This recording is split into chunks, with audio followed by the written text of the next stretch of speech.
why do some sect or a particular sect disregard following a madhab and follow their own interpretation of a hadith, and asking common people to do the same? Right, so we have a history of more than 1400 years, okay?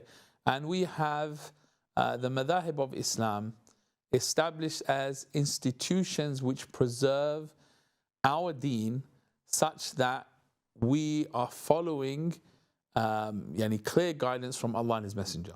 So this is something that the Ummah of Muhammad sallallahu alaihi wasallam, our Ummah, has agreed upon, the four institutions of jurisprudence: the Hanafi fiqh, the Maliki fiqh, the Shafi'i fiqh, and the Hanbali fiqh. These are all perfectly fine for any one of our Ummah to follow.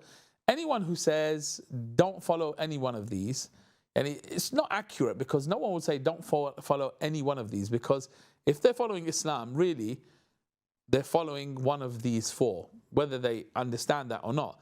Now, normally what it is that some people say follow the strongest opinion, yeah.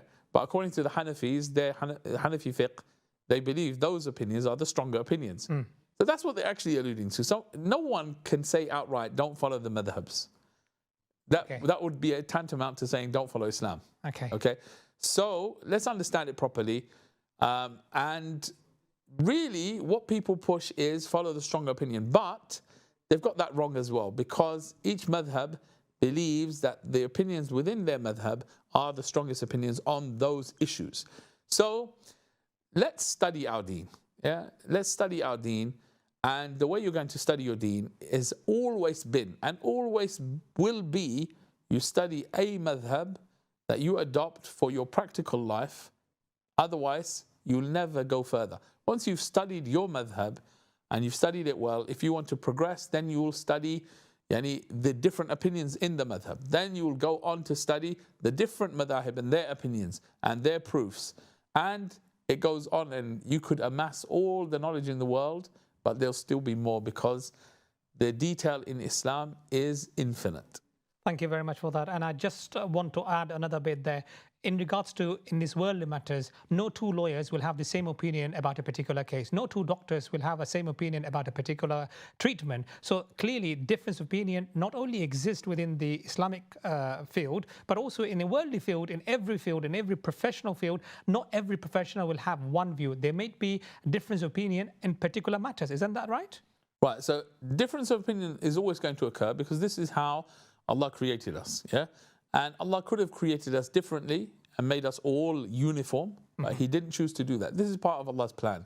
We need to be able to deal with differences. Now, there are so many matters, and the majority of Islam is agreed upon. Let's understand that. But the thing is, we as Muslims, unfortunately, we concentrate on the differences rather than concentrating on that which we agree upon. Correct. Because remember, the revelation came to unify us, not to cause us to split.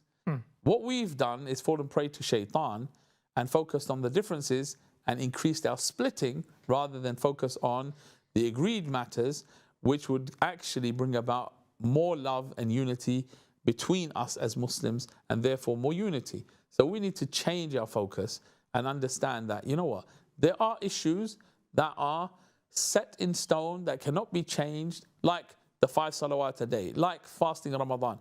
And there's so much of this, but we don't actually focus on it. And then there are those things where the scholars did differ, and it's allowed to differ because they differed. And don't try to bring about uniformity in those issues, because it's not going to happen.